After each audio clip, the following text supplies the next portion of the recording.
안녕하세요. 사연 읽어주는 남녀입니다. 오늘도 와주셔서 감사드리며 그럼 오늘의 사연 바로 시작해 보겠습니다. 중고등학교 시절 제가 가장 존경하는 인물은 저희 엄마였습니다. 그도 그럴 것이 저희 엄마 진짜 멋있었거든요.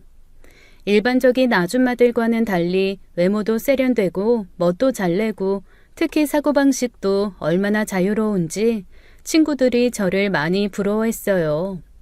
다른 엄마들이 아무리 밖에서 일을 한다고 해도 자식들 일이라면 조금 갇힌 사고로 접근하는 경우가 많았는데 저희 엄마는 당시 어린 제가 느끼기에도 와, 우리 엄마 진짜 대단하다. 어쩌면 이렇게까지 열려 있을 수 있지? 라는 행동을 많이 하셨어요. 한 번은 중학교 2학년 때인가 제가 너무 머리 염색이 하고 싶은 거예요. 학교에서는 당연히 염색 금지고 저는 정말 염색이 너무 하고 싶고 사춘기 반항이 같이 온 건지 염색에 대한 집착과 열망이 유난히 커지더라고요. 뭐랄까, 염색을 하지 않으면 제 인생이 완전히 끝나는 것처럼 혼자 심각했다고나 할까요? 제가 계속 안달을 우울해했더니 엄마가 이렇게 말씀을 하시더라고요. 학교에 얘기해 줄 테니까 염색하라고요. 엄마가 허락했다고 말이죠. 보통 다른 엄마들은 염색 못하게 막을 경우가 더 많잖아요. 그런데 저희 엄마는 정말로 학교에 와서 선생님께 그러셨습니다. 학교라는 곳이 물론 어떠한 원칙에 의해 공부를 열심히 하게끔 환경을 조성하고 학생의 본분을 지키게끔 해주는 곳인 건 안다. 하지만 내 아이가 염색을 하지 않으면 공부가 잘 안 될 정도로 그게 정말로 하고 싶은 모양이니 나는 염색을 시키겠다. 만약에 학교에서 그걸 받아주지 못한다면 휴학을 하고라도 저 아이가 염색을 할 수 있게 나는 허락해주고 싶다. 이렇게 말씀을 하신 거죠. 그것도 아주 심각하게 담임 선생님, 교감 선생님, 학생지도 선생님을 다 모아놓고 저의 염색 문제를 논의했으니 선생님들로서도 처음 보는 학부모였을 겁니다.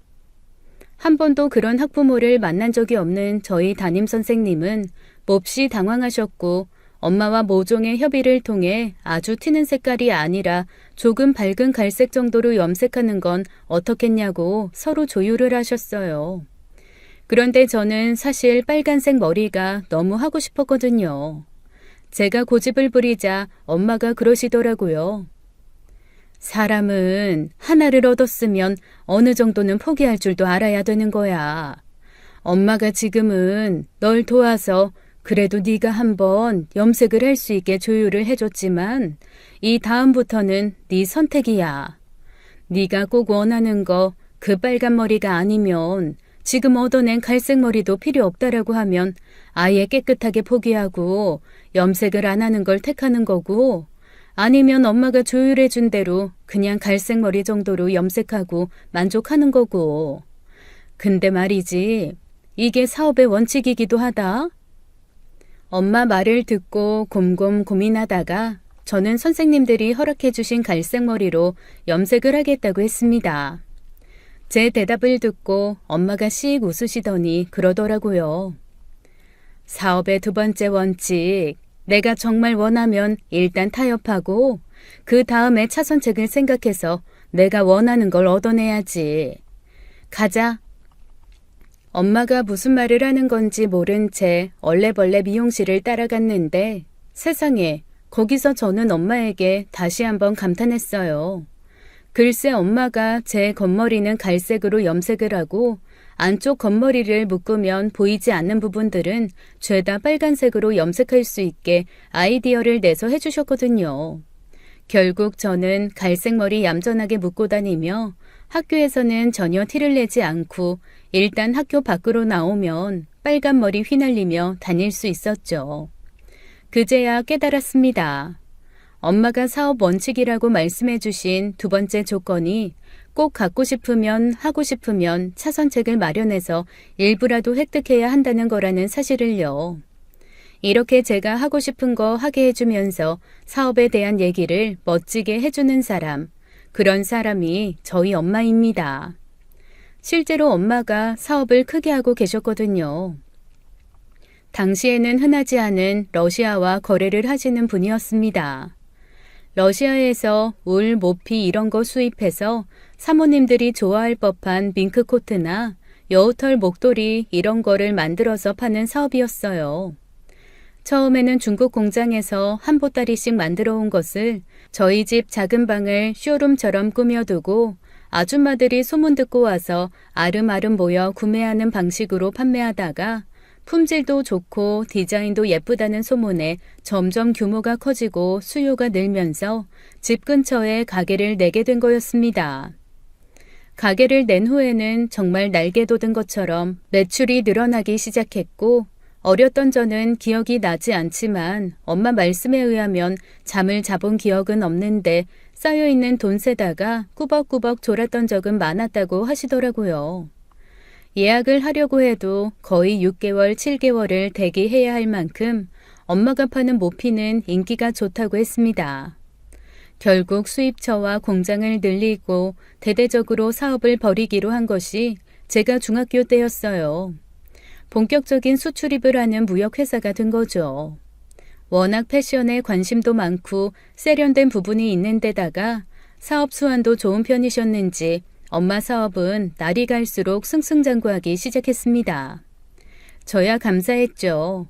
아빠가 일찍 돌아가시는 바람에 엄마가 그렇게 능력 있는 사람 아니었으면 편모 가정에서 경제적 어려움 겪으면서 살았을 텐데 다행히도 엄마가 그렇게 사업적 수완 뛰어난 사람인데다가 사고방식도 깨어있어서 제가 하고 싶은 건 어지간히 다 허락해 주셨거든요.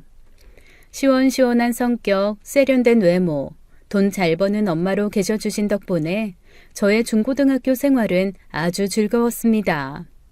중학교 때 염색 사건이 있었다면 고등학교 때는 교복 사건이 저와 엄마를 유명하게 만들었어요. 제가 다니던 고등학교 교복은 인근에서 정말 촌스럽고 불편하기로 유명했습니다. 회색 교복을 입었는데 그 회색이 뭐랄까 곱고 예쁜 게 아니라 정말 하얀 옷을 안 빨고 먼지 잔뜩 머금게 해서 바랜 듯한 촌스러움의 극치인 회색이었어요. 게다가 교복 원단이 얼마나 후졌는지 그래도 다른 학교 교복은 실용적이고 빨아도 후줄근해지는 건 아닌데 저희 교복은 한두 번 빨면 진짜 바로 버려야 할 것 같은 느낌이 들 정도로 정말 별로였습니다. 오죽하면 그 비싼 교복을 한 학기에 2개씩 사서 입는 애들도 허다했죠. 정말 제 교복 원단도 모양도 너무 마음에 안 들어서 입는 건 고사하고 그걸 입고 학교 가는 것도 싫었습니다. 겨울에는 춥고 여름에는 덥고 게다가 엄마를 닮아 그런지 멋부리는 거 한창 좋아할 나이에 그렇게 통짜로 길기만 한 교복은 정말 입고 싶지 않은 옷이었어요. 엄마한테 교복 때문에 학교 가기 싫다고 투덜거렸더니 글쎄 추진력 최고 우리 엄마가 최고급 원단으로 따로 교복을 맞춤을 해주신 거예요. 전체적인 분위기는 교복 그 자체인데 누가 봐도 원단과 몸에 붙는 스타일이 확연히 달랐죠. 저 그때 처음 알았잖아요. 걸레밥물 색깔 같다고 생각한 촌스러운 톤의 회색도 디자인과 원단에 따라서 너무 세련되고 예쁜 느낌을 줄 수 있다는 신기한 사실이요. 어쨌건 엄마 덕에 고등학교 시절 그 누구보다 예쁜 교복을 입고 학교를 다닐 수 있었습니다. 아이들이 모두 센스 있고 감각 있는 엄마가 있다고 얼마나 부러워했는지 몰라요. 비록 바빠서 밥 한 끼 제대로 챙겨주기 어려운 엄마였지만 저는 늘 엄마가 제 인생의 워너비였습니다. 한 번은 제가 이렇게 여쭤본 적이 있어요. 엄마는 왜 아빠랑 결혼했어? 라고 말이죠. 왜냐하면 제가 주변에서 듣기로는 저희 아빠가 아주 못 사는 집 가난한 남자였다고 들었거든요. 남들이 다 어렸을 때 친할머니, 외할머니 명절 때마다 찾아갈 때 저는 한 번도 그런 곳에 가본 기억이 없습니다. 아빠가 제가 3살 때 돌아가셨거든요. 3살 이전에는 친척 집에 갔을지 어땠을지 모르지만 어쨌건 그런 기억도 없고 그 이후에는 늘 명절에 엄마와 둘이 전국 곳곳을 여행 다닌 기억밖에 없습니다. 하지만 어린 마음에도 나는 왜 친가 외가가 없냐, 왜 사촌들이 없냐고 물어보면 어쩐지 엄마가 슬퍼할 것 같아서 엄마랑 둘이 노는 게 제일 즐겁다고 애교를 부리곤 했어요. 하지만 궁금증이 사라진 건 아니라서 정말로 제가 완전히 머리가 큰 다음에 진지하게 엄마에게 여쭤봤죠. 대학 합격 후에 엄마와 축하 식사를 하던 자리였습니다. 꽃다발이며 반지, 목걸이, 그리고 제 이름으로 된 통장까지 엄마가 그동안 마련한 제 대학 입학 선물을 한가득 받았지만 오랜 궁금증이 뚫어놓은 마음속 허전함을 채우지는 못하더라고요. 엄마, 그런데 나 대학 가기 전에 그래도 아빠에 대한 얘기랑 친가 외가에 대한 얘기는 좀 알아야 하지 않을까? 나 너무 엄마가 혼자 낳아서 키운 그런 애 같잖아. 하긴 이제 말해줄 때도 됐네. 그동안은 네가 어리다는 핑계로 말 안 해줬는데 근데 네가 생각하는 만큼 그렇게 심각하고 슬프고 그런 얘기는 아니야.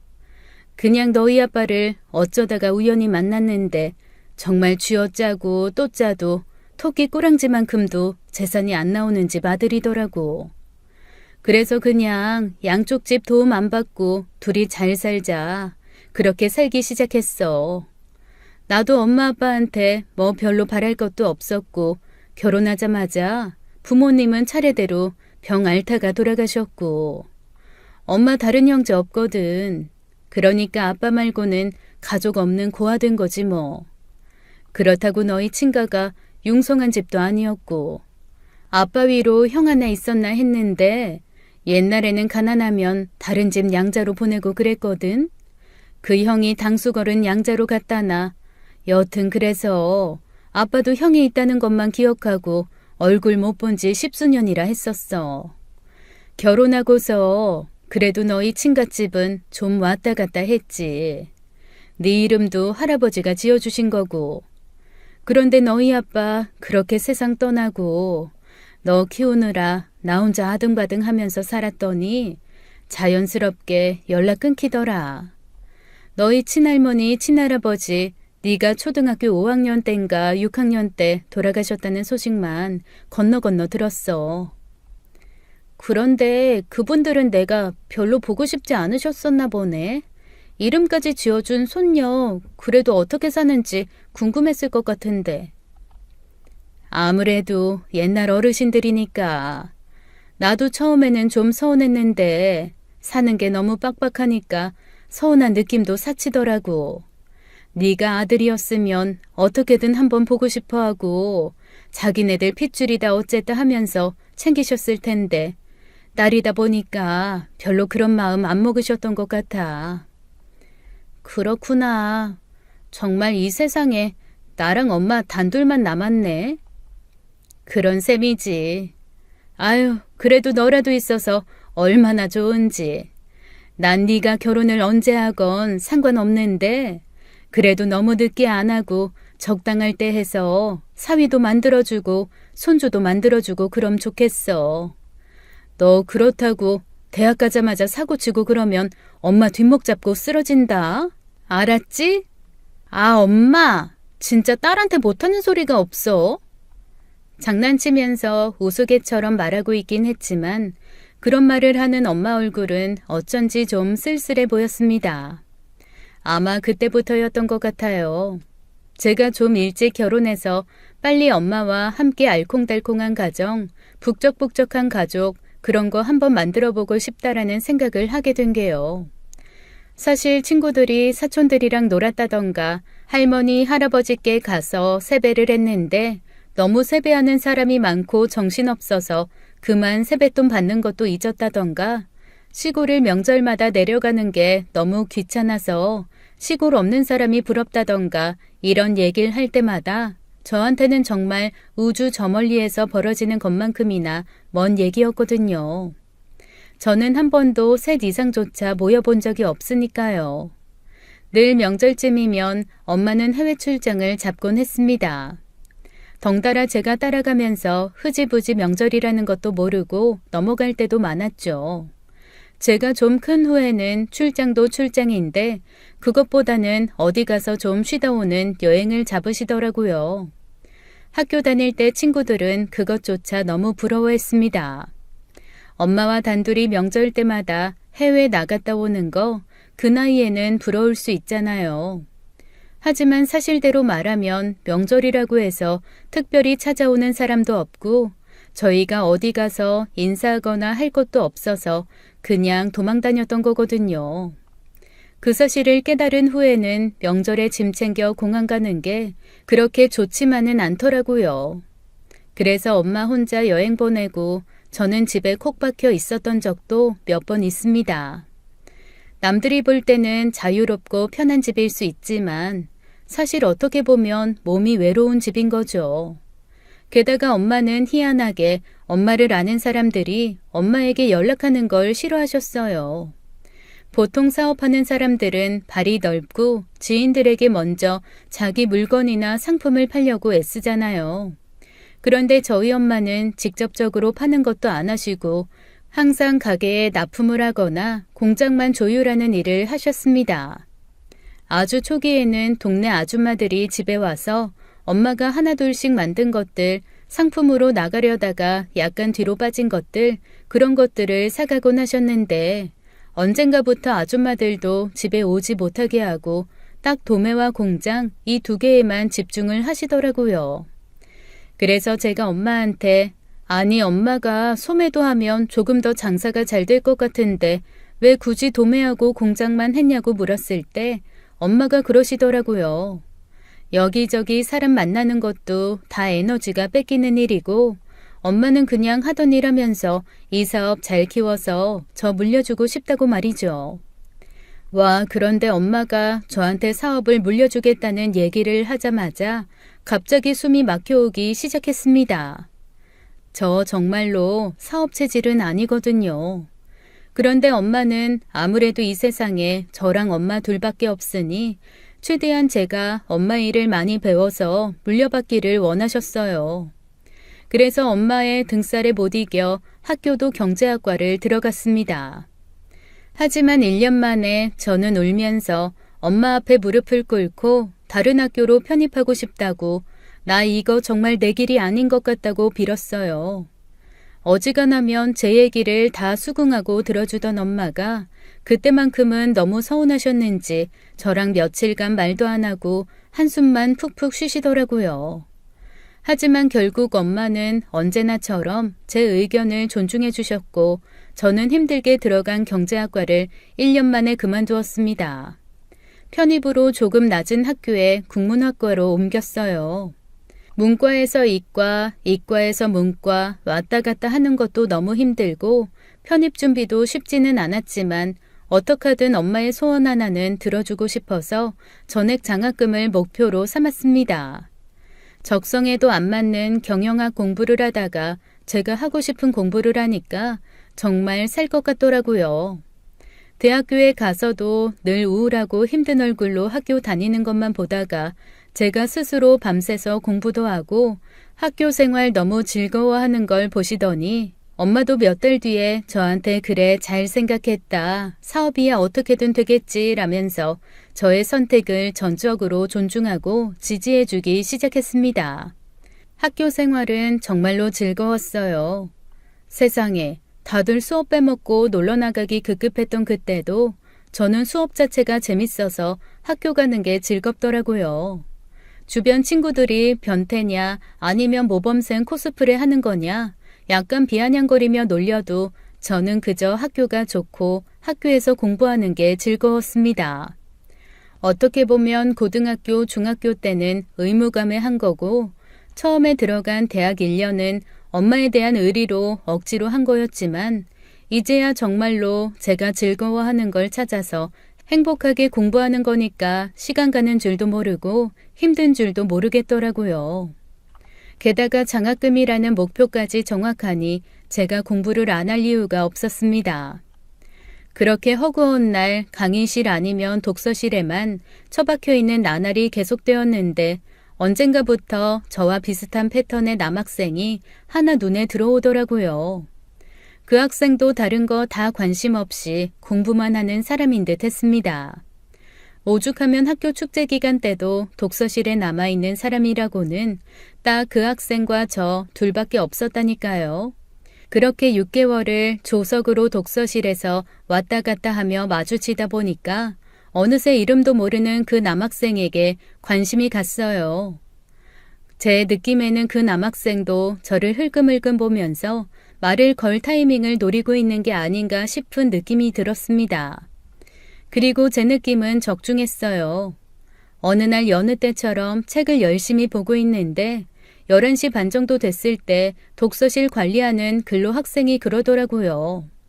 오늘 독서실 개방은 11시 반까지니 다 나가달라고요.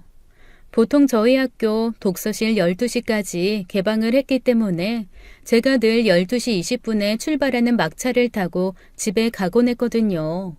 그런데 11시 반에 닫는다고 하니 어쩔 수 없이 바지런히 가방을 챙겨서 나가려고 일어섰죠. 그때까지만 해도 저는 제가 혼자 독서실에 남아있는 줄 알았어요. 그런데 저쪽에서 끽 하고 의자가 움직이는 소리가 들리면서 그 남자 학생이 일어나더라고요. 오늘도 역시 저 사람이 끝까지 남아있었구나 싶어서 저도 모르게 빵긋 웃으며 가볍게 목례를 했습니다. 제가 인사한 게 그 사람한테 용기를 줬는지 독서실을 나오자마자 그 사람이 저한테 이름을 물어보더라고요. 그렇게 서로 통성명을 한 저희는 얼마 안 가 커플이 되었습니다. 그런데 재밌는 건 저랑 그 사람이랑 사귄다는 얘기를 하니까 제 친구들이 배를 잡고 웃으며 그러더라고요. 항상 독서실에 남아있는 지방령 같은 두 사람, 대체 언제 커플되나 내기한 사람이 한둘이 아니라나요? 올해 안에 커플된다에 걸었던 사람들이 각각 5,000원씩 받게 됐다며 자기가 5,000원 받는 사람 중에 하나라고 그렇게 좋아할 수가 없었습니다. 저 좀 어이가 없긴 했죠. 저희 둘을 두고 그런 내기가 벌어졌다는 것도 몰랐고 제 친구들이 거기에 돈을 걸었다는 것도 그때 처음 알았으니까요. 어쨌건 저희는 알게 모르게 학교에서 굉장히 유명한 사람들이었더라고요.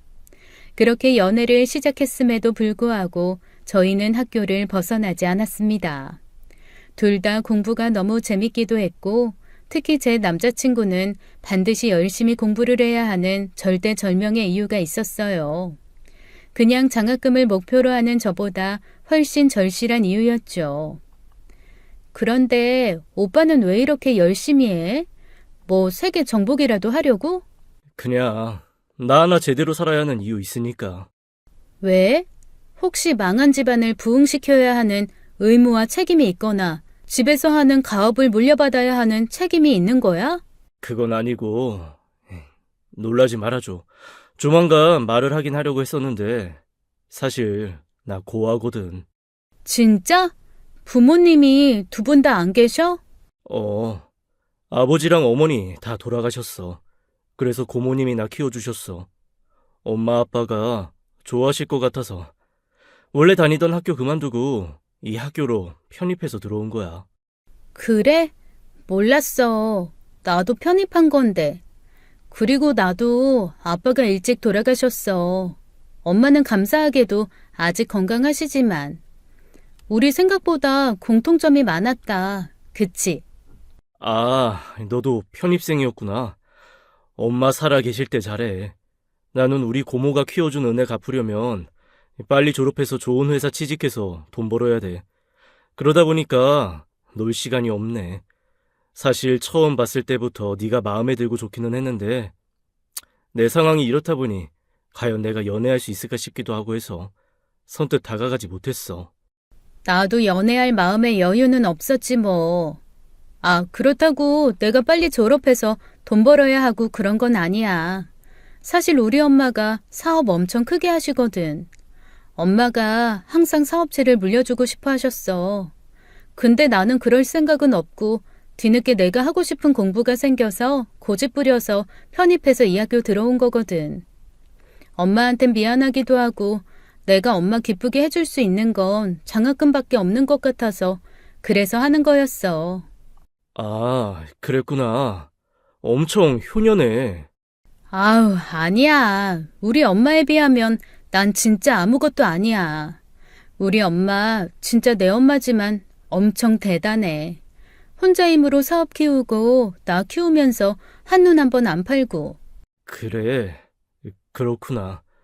그나저나 그렇게 사업을 크게 하신다면 내 능력이 허락할 때 언제 한번 너희 어머니 회사에서 인턴 같은 거 해보고 싶다. 나도 하루라도 빨리 일해서 돈 벌어야 되니까. 아, 잠깐만. 혹시 러시아어랑 중국어 공부하지 않았어? 아무래도 하고 싶은 게 무역 쪽이니까 외국어는 기본으로 좀 해야 하지 않을까 해서 따로 계속 공부하고 있긴 하지. 그런데 어떻게 알았어?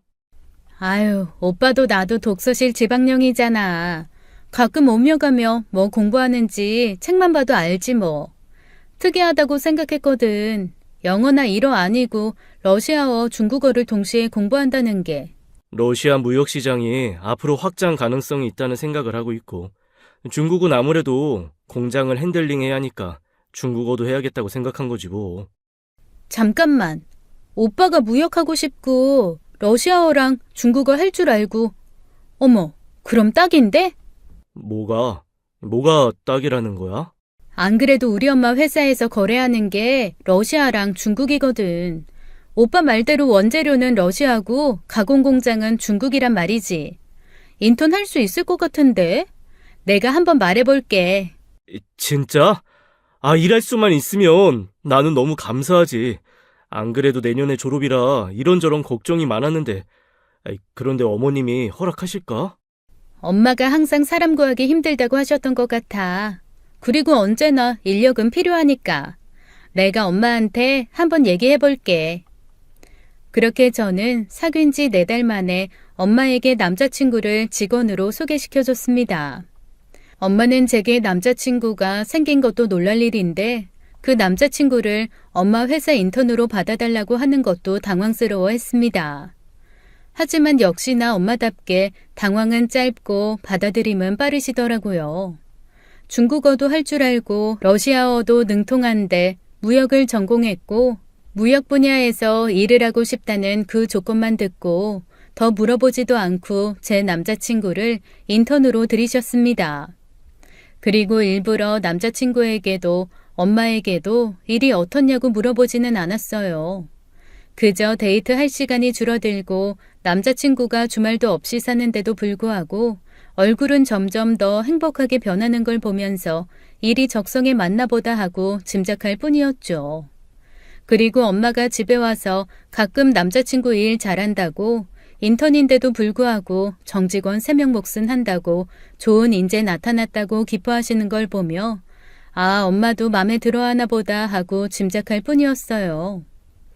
그렇게 몇 달이 지난 어느 날이었습니다. 엄마가 남자친구랑 둘이 나흘간 러시아 중국 출장을 다녀오셨거든요. 사실 처음에 둘이 출장 간다고 했을 때 속으로 좀 걱정도 하고 당황스럽기도 했습니다. 결혼을 한 건 아니지만 그래도 현재 제가 만나고 있는 남자친구가 엄마와 출장을 간다는 게 아무래도 신경 쓰이더라고요. 중간중간 남자친구에게 온 연락으로 미루어 짐작컨대 거래처를 확장하고 공장을 새로 지을 곳을 정하는 몹시 중요한 출장이었던 듯 했습니다. 다행히 성과가 좋고 생각지도 못한 추가 성과까지 냈다는 엄마의 흥분된 목소리를 전화로 듣고서야 비로소 마음을 놓을 수 있었어요. 남자친구를 못 믿는 건 아니었지만 혹시 일적으로 실수를 하거나 같이 붙어 있으면서 밉보일까봐 은근 걱정했거든요. 발걸음도 가볍게 귀국해서 집으로 돌아온 엄마는 바로 저를 불러다 앉혀놓고 몹시 진지하게 질문을 시작했습니다. 너 혹시 네 남자친구 정말 진지하게 생각하고 있어? 연애만 하다 그냥 흐지부지 할 건지 아니면 그 뒤까지 고려하고 있는 건지 뭐 아직 그런 생각 안 해봤을 수는 있지만 그래도 물어보고 싶어. 생각지도 못한 질문이었어요. 의도도 모르겠고 정답도 모르겠는 질문을 정말 오랜만, 아니 처음이더라고요. 그래서 저는 엄마의 질문을 받고 한 번도 생각해보지 않았던 그와의 미래를 진짜 진지하게 한번 고민해보기 시작했습니다. 그런데 제가 생각보다 그 사람을 더 많이 좋아하고 있더라고요. 그래서 저도 모르게 그와 합의되지 않은 상황임에도 제 마음을 엄마에게 푹 말해버리고 말았습니다. 나 그 사람이랑 결혼하고 싶은데? 진짜 좋아해. 그래서 졸업하자마자 결혼하고 싶은 마음이야. 한 번도 그와 미래에 대해 얘기해 본 적은 없었어요. 아마 엄마가 질문하지 않았으면 저 역시도 이 마음을 깨닫지 못했을 겁니다. 그렇게 대답을 하고 났더니 순간 겁이 덜컥 나더라고요. 혹시 그는 아무 생각이 없으면 어떡하지? 이거 나 혼자 김칫국 마시는 거면 어떡하지? 그런데 엄마는 왜 이런 걸 물어보는 걸까 하는 복잡한 생각이 머릿속을 휘저었습니다. 그런데 왜요? 그랬더니 엄마가 그러시는 거예요. 자기는 이 친구가 너무 마음에 들고 앞으로 우리 회사에 큰 인재가 될 것 같다는 겁니다. 그래서 만약에 저와 진지한 관계가 안 될 것 같으면 더 정이 깊어지기 전에 빨리 헤어지고 그냥 엄마 직원으로 잘 키워볼 생각이었다고 말이죠. 와, 저희 엄마 진짜 대단하시지 않나요? 딸 남자친구가 직원으로 탐이 난다고 딸이랑 이 남자가 오래 갈 거 아니면 차라리 빨리 헤어지고 엄마가 케어하겠다는 거잖아요. 그래서 저는 그럴 생각 없다. 나는 그 남자를 정말 좋아한다라고 얘기했죠. 나중에 남자친구가 저한테 그러더라고요. 아니 그런 얘기를 엄마가 아니라 자기한테 먼저 해야 되는 거 아니냐고요. 그렇게 웃는 남자친구에게 저는 다시 한번 진지하게 얘기했습니다. 1년 정도 남은 학교 생활 기간 잘 버텨서 졸업하고 졸업하자마자 결혼하자고 말이죠. 남자친구 눈이 순간 벌겋게 달아오르며 저를 안아주더라고요. 부모님도 없는 자기를 이렇게 좋은 회사에 취직도 시켜주고 청혼도 해주고 정말 제가 너무 보물 같은 사람이라나요? 그러면서 비밀 얘기를 하나 해주겠다고 하더라고요. 제가 뭐냐고 채근하자 그제야 막 웃으며 이러는 겁니다. 사실 출장 마지막 날에 대표님, 아니 어머님, 아니다. 장모님이랑 술 한잔 했거든. 직접 단도직입적으로 너랑 결혼할 생각이 있냐고 물어보시더라고. 그래서 난 있다. 그런데 아직 네게 청혼할 만큼 내가 돈을 모은 것도 아니고 네가 원할지 안 할지도 모르겠다. 그래서 고민 중이다라고 했거든. 그랬더니 대표님이 너는 자기한테 맡기고 결혼할 거면 빨리 하라시는 거야. 아니 어떻게 네 마음을 맡기냐. 그건 당사자 결정이다 라고 했더니 아니 네가 생각보다 무딘 부분이 있어서 생각할 기회를 대놓고 주지 않으면 아마 평생 마음이 어떨지 모를 거라나? 그런데 자기 마음 확고하게 정해지면 아마 네 쪽에서 먼저 청혼할 거라고 기다리라고 하시더라고. 그런데 어쩜 이렇게 딱 말씀하시는 대로 되지? 진짜 먼저 청혼하네. 와, 진짜 둘 다 너무하네. 날 아주 가지고 놀았어. 아니, 우리 엄마, 친엄마 맞아? 하루만 더 기다렸으면 내가 청혼했을 텐데 먼저 해줘서 고마워. 뭐가 그렇게 재밌는지 남자친구는 계속 저를 보며 웃기만 하더라고요. 결국 추진력 있는 엄마 덕에 결혼 역시 훅 정해지고 만 거죠 뭐. 저희는 그렇게 1년 더 알콩달콩 연애하고 졸업하자마자 바로 결혼을 했습니다. 남자친구로 2년, 그 이후로는 계속 남편으로 함께 지냈죠. 남편이 된 그는 저희 엄마 회사에 더 헌신적으로 일을 하기 시작했어요. 일한 지 5년 만에 이미 모든 거래처가 엄마보다는 남편과 더 자유자재로 소통하며 일을 진행시켰고 남편이 온 후로 거래처와 공장도 2배 이상 늘어났습니다. 당연히 엄마 사업 규모도 엄청 커졌죠. 엄마가 얼마나 제 남편을 믿고 의지하는지 가끔 기분 좋게 살짝 취하신 날이면 저한테 너는 내 딸을 안 한다고 해도 내가 놔줄 수 있는데 우리 사위는 절대 놔줄 수 없다. 그러니 만약 너희 둘이 헤어지거나 할 경우 나는 호적에서 너를 파고 이 애를 양자로 드릴 것이다 라는 얘기까지 하실 정도로 저보다 제 남편을 훨씬 믿고 의지하셨습니다. 남편은 과묵하게 성실하게 열심히 일을 참 잘해주었어요. 오죽하면 엄마 주변의 사람들이 무슨 복이 넘쳐서 저런 사위가 들어왔냐고 제 남편 칭찬을 입에 침이 마르게 할 정도로 남편은 사업적으로도 그리고 남자 없는 저희 집에 아주 든든한 가장으로도 제 역할을 다 해주었습니다. 딱 하나 남편이 들어온 후 안 좋아진 건 엄마의 건강이었어요. 남편 때문에 안 좋아졌다라기보다는 그동안 안간힘을 써서 버텨오던 엄마가 기댈 구석이 생기니 긴장이 풀린 듯 아프기 시작했다고나 할까요? 늘 씩씩하고 장군처럼 열심히 일만 하던 엄마는 남편이 그렇게 들어와 자기 후계자 역할을 해주기 시작하니까 긴장이 풀리셨는지 어느 날부터 시름시름 앓으시더라고요. 어디가 아픈지도 모르겠고 그저 남들보다 일찍 노화가 온 것 같다는 병원의 말대로 여기저기 그냥 아프기 시작하셨습니다. 옛날 어르신들이 아프고 늙는 사람들을 보면서 시든다고 표현하시잖아요. 하루하루 바뀌는 엄마의 모습을 보면서 그 표현이 매 순간 떠올랐습니다. 마치 나무가 빼짝빼짝 마르고 가지 끝이 바스라지고 물기 없이 건조해지면서 거칠어지고 하나하나 나뭇잎 떨어지면서 시들어가는 그 모습이 엄마에게 고스란히 나타나더라고요.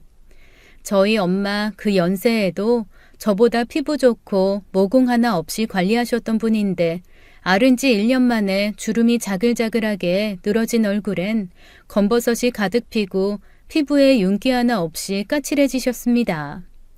몸은 또 어떻고요? 아무리 바빠도 아침 저녁으로 운동하면서 20대보다 더 탄탄한 몸매를 가지고 계시던 분이 마치 풍선에서 바람 빠져 늘어진 것처럼 온몸의 근육이 다 빠지면서 메마른 채 축축 늘어져 버리더라고요. 근육이 빠지니 걷는 것도 움직이는 것도 힘들어 하시고 엎친 데 덮친 격으로 다리 힘도 떨어져 자꾸 넘어지시다가 뼈까지 상하고 말았습니다. 결국 입퇴원을 반복하다가 고관절 큰 수술을 하시고는 장기간 병원에 입원하시게 되었어요. 이게 불과 2년 사이에 다 벌어진 일이었습니다. 사람이 한번 그렇게 시름시름 아프니까 갑자기 푹 늙기도 하더라고요. 처음에 아프기 시작했을 때의 엄마와 아프고 2년 정도 뒤의 엄마는 완전히 다른 사람인 것처럼 모습도 성격도 다 달라진 사람이 되어 있었습니다. 그렇게 원인 없이 앓던 엄마는 결국 3년째 되던 해에 폐에 물이 서서히 차서 몹시 괴로워하며 돌아가셨어요. 엄마의 마지막 한 달은 진짜 기억하고 싶지도 않을 정도로 엄마도 저도 힘들었습니다. 사람의 죽음을 표현할 때 왜 숨이 끊어진다, 숨을 쉴 수 없을 것 같다라고 하는지 알겠더라고요. 정말 숨을 못 쉬어서 허덕거리고 그 마른 팔로 자기 가슴을 힘없이 쥐어뜯다가 정신을 잃고 또 잃고를 반복하는데 진짜 제 폐 하나 떼어주고 숨 좀 제대로 쉬다가 돌아가실 수 있게 할 수 있다면 그렇게 하고 싶었습니다. 저는 계속 엄마에게 붙어서 간병을 했고 그동안 남편은 장모님 힘나게 하는 건 든든하게 큰 사업밖에 없다며 회사와 병원을 왔다 갔다 하며 애써주었어요. 엄마는 폐에 물이 차서 정신이 오락가락 숨을 쌕쌕 힘들게 되시던 그 시간에도 남편만 오면 눈이 잠시 반짝하면서 반기시더라고요. 어쩌다 보니 마지막 임종도 제가 아닌 남편이 지켰습니다. 일주일 만에 남편이 병원에 왔길래 잠시 맡기고 화장실을 갔거든요. 엄마 입원하신 후부터는 화장실도 오래 가 있지도 못하고 누가 뒤에서 쫓아오는 것처럼 후다닥 볼일 보고 나오는 게 습관이 되어 정말 1분도 안 되는 시간에 다 끝내고 부지런히 나오는데 엄마 병실 쪽에서 시끄러운 기계음이 들리면서 의료진들이 분주하게 왔다 갔다 하는 게 보이는 겁니다. 직감으로 알았어요. 엄마가 돌아가셨다는 것을요. 미친 듯이 병실로 뛰어갔더니 남편이 엄마 손을 꼭 잡고 있더라고요. 그런데 너무 속상하게도 돌아가신 엄마 표정이 잔뜩 일그러진 채 너무 괴로운 얼굴인 거예요. 돌아가신 분들 평화로운 얼굴이라고 그렇게 돌아가셔야 자손들이 평안하다고 제가 보는 마지막 엄마 얼굴이 제발 평화롭기를 바랬는데 그게 아니어서 너무 속상하고 마음이 아팠습니다. 어머니, 그래도 사위가 귀에 대고 뭔가 계속 속삭여준 거, 그거 듣고 돌아가셨어. 그러게, 돌아가시기 전까지 사위가 계속 뭐라고 말하니까 어머니가 그래도 계속 뭔가 반응하시다가 가셨어. 펑펑 울면서 남편에게 물었습니다. 혹시 엄마가 뭐라고 하신 말씀 없냐고. 그래도 요 며칠 한두 마디는 하셨는데 혹 엄마 마지막 말 들은 거 있냐고 말이죠. 그랬더니 남편이 담담하게 그러더라고요. 나 믿고 눈을 감으신다고, 고맙다고, 당신 잘 부탁한다고.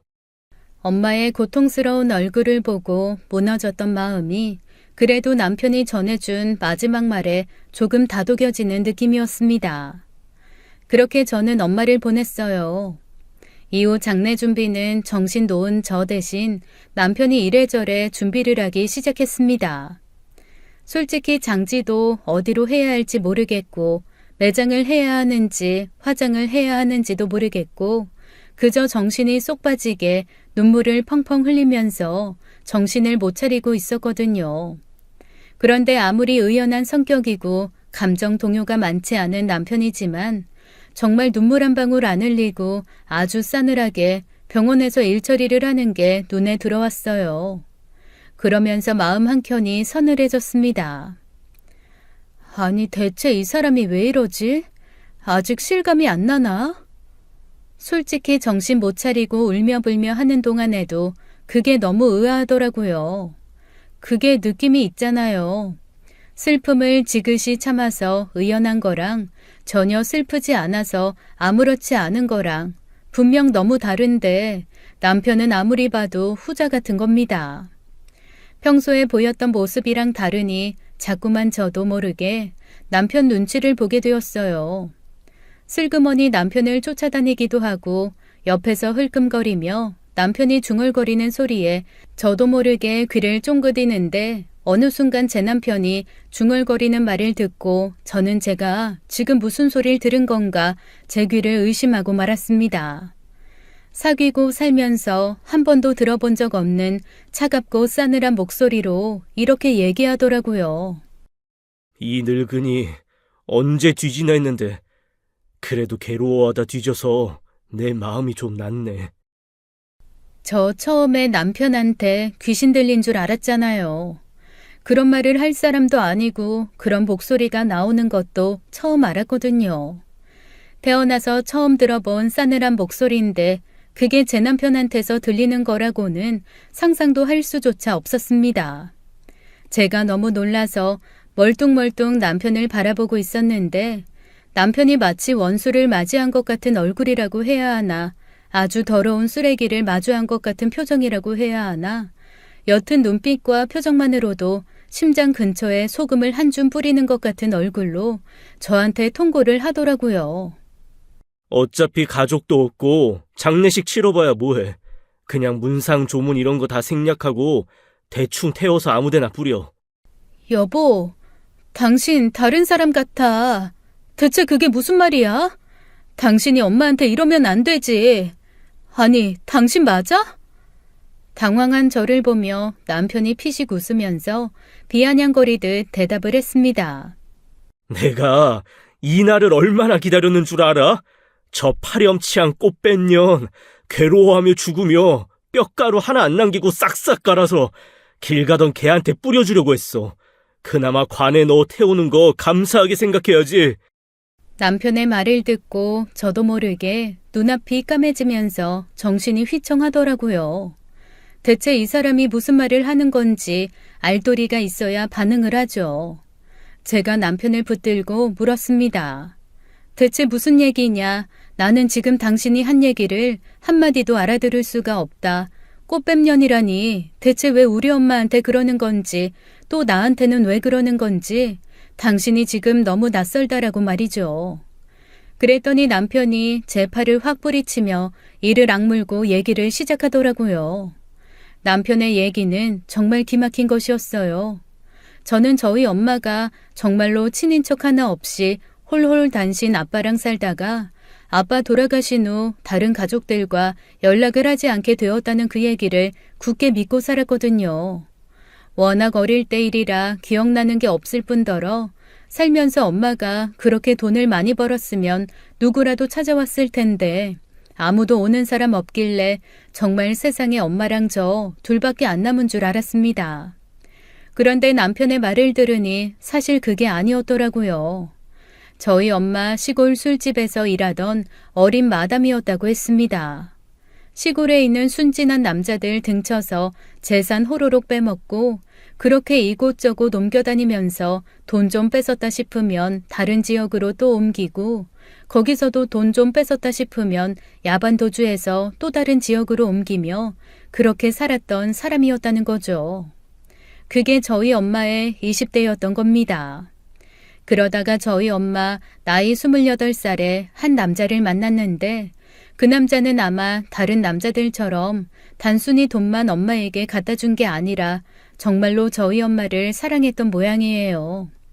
3살 아들이 있음에도 불구하고 가정을 다 놓고 올인할 만큼 저희 엄마에게 푹 빠졌다고 하네요. 그런데 그 남자와 가정을 꾸릴 생각도 사랑하지도 않았던 저희 엄마. 그동안 해왔던 것처럼 그저 재산만 뺏어서 다른 곳으로 또 옮길 궁리를 하셨던 거죠. 결국 엄마한테 모든 재산을 뺏기고 버림받은 그 남자분은 몇 날 며칠 식음을 전폐하다가 엄마가 떠난 지 6개월 만에 스스로 세상을 등지는 선택을 했다고 합니다. 어이없게 한순간에 여자한테 정신 빠져 방황하던 남편이 스스로 세상을 저버리고 남은 재산 하나 없이 남겨진 어린 아내는 3살 된 아들을 안고 이 집 저 집 돌아다니면서 살려고 안간힘을 썼대요. 어떡하든 아들 하나 잘 키워보겠다고 애를 쓰다가 그 아들이 초등학교 들어가고 얼마 뒤에 너무 고생한 나머지 온몸에 악성 종양이 가득 퍼진 채 괴로워하며 세상을 떠났다고 하더라고요.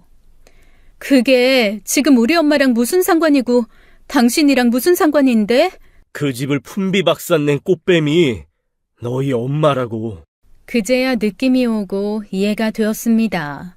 스스로 세상을 저버린 남자, 그리고 하루아침에 알거지가 되어 남편에게 버림받고 아들과 남겨진 여자, 그 부부의 아들.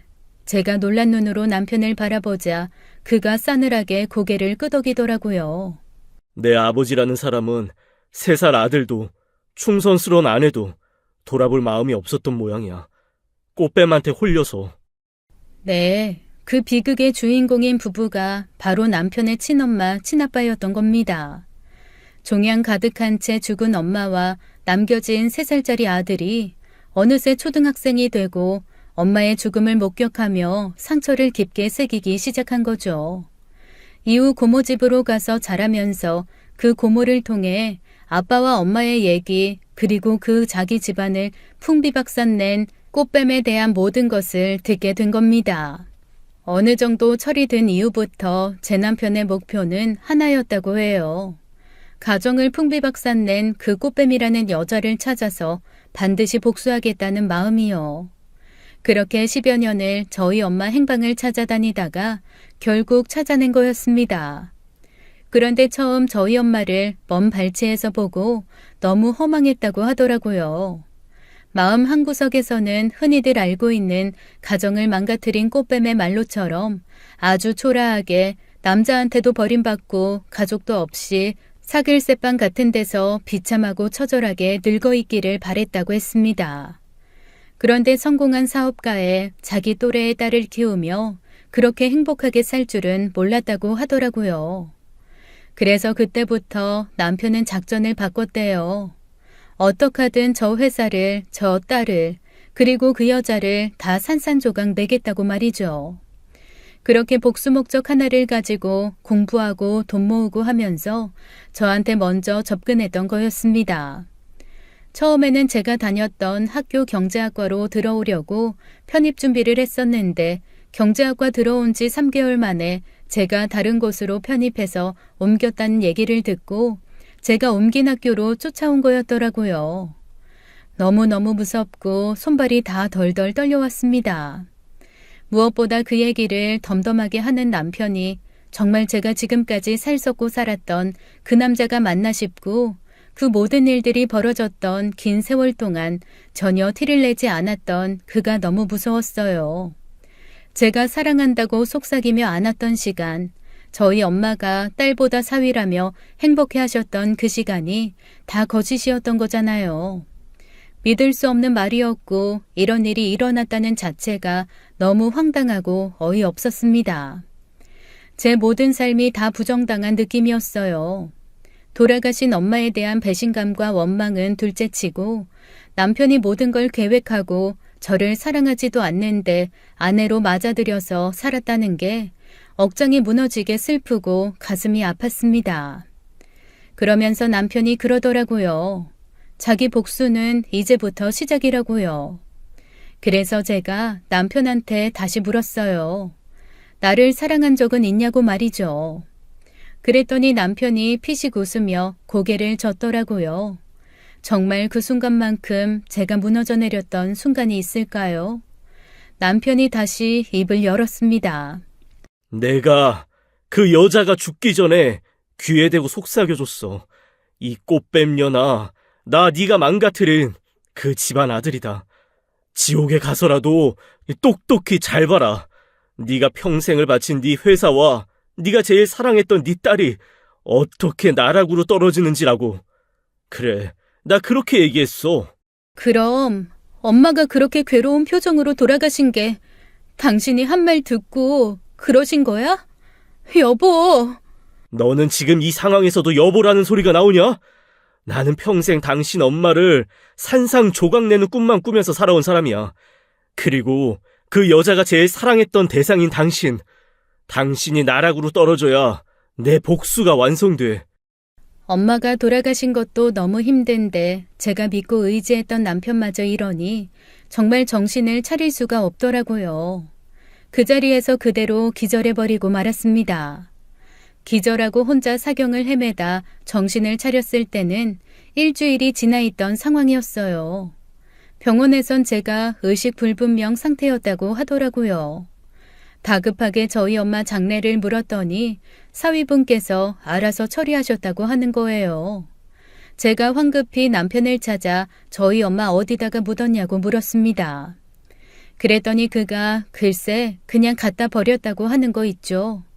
그럴 리가 없다. 그래도 당신을 얼마나 사랑했던 엄마인데 사위로서 그건 아니지 않냐라고 했더니 남편이 그러더라고요. 사위? 그저 원수일 뿐이야. 하수구에 쏟아버리면서 내가 얼마나 좋았는지 모를걸? 지금쯤 어디 오물처리장에 떠돌아다니면서 평생 숨겨왔던 자기의 더러운 모습을 고스란히 느끼고 있겠지. 결국 저는 엄마가 어디에 뿌려졌는지도 모른 채 그렇게 엄마를 허망하게 떠나보내고 말았습니다. 아무런 생각이 안 들더라고요. 하지만 단 하나 남편이 더 이상 뭔가를 하는 거는 막아야겠다는 생각만 제 본능을 지배했습니다. 퇴원을 만류하는 병원의 말도 듣지 않고 일단 병원에서 나왔어요.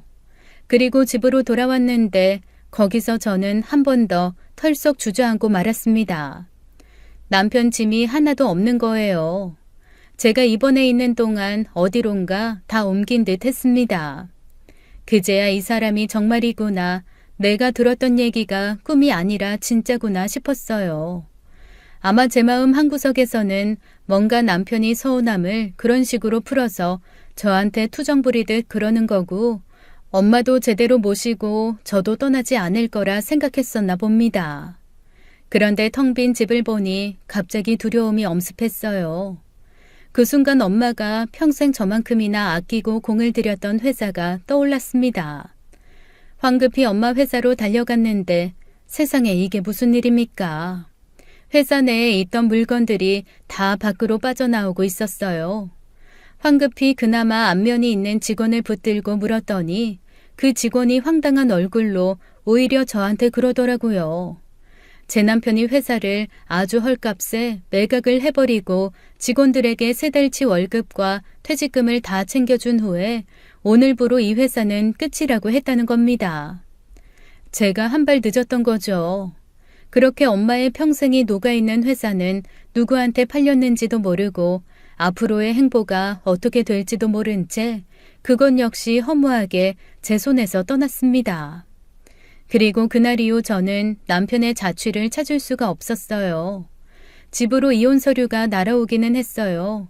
그리고 남편의 쪽지도 함께요.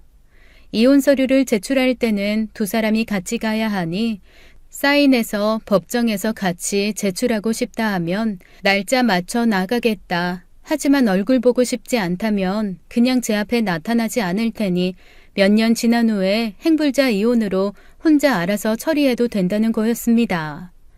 한마디로 제 마음대로 하라는 거였죠. 그래도 이런 식의 마무리는 아닌 것 같아서 그날 이후 저는 정말 흥신소며 탐정까지 고용해서 최선을 다해 남편의 행방을 찾았습니다. 하지만 그 어디서도 남편을 찾을 수가 없었어요. 대신 흥신소를 통해 한 가지 안 사실이 있었습니다. 오래전부터 남편이 고모님과 함께 들락거리던 보육원이 하나 있었는데 그 보육원에 최근 거액의 돈이 기부됐다는 사실을 알게 되었어요. 딱 엄마 회사를 매각한 비용과 비슷하더라고요. 결혼 초에 한번 들은 적이 있거든요. 고모님 사정도 너무 안 좋아져서 한 3년 정도 고모님이 가끔 성당에서 봉사 가던 보육원에서 산 적이 있었다고요. 아마도 그때 머물렀던 보육원인 듯 했습니다. 그곳에 저희 엄마 회사 판 돈 다 기부하고 남편은 그대로 자취를 감춘 겁니다. 저는 하나 물려받은 것이 없이 거의 알거지에 가까운 상태로 홀로 남겨졌어요. 남편의 행방도 찾을 수 없고 제가 믿고 의지했던 엄마는 큰 실망을 남긴 채 돌아가셨고 그렇게 한순간에 저한테 있던 모든 기반과 손에 쥐었던 것들을 잃고 나니까 그냥 무기력하기만 하더라고요. 어디선가 남편이 잘 살고 있을지 아니면 원하던 복수를 다 마쳐서 자기 부모님이 계신 곳으로 스스로 떠나는 선택을 했을지 그건 모르겠어요. 그리고 저 역시도 앞으로 어떻게 살아야 할지 좀 막막합니다. 대체 제가 믿고 사랑하고 의지했던 것 중에 진짜인 게 하나라도 있긴 있었던 걸까요? 지금까지 사연 읽어주는 남녀였습니다. 끝까지 시청해주신 여러분 감사드리며 저희는 다음 사연으로 돌아올게요. 감사합니다.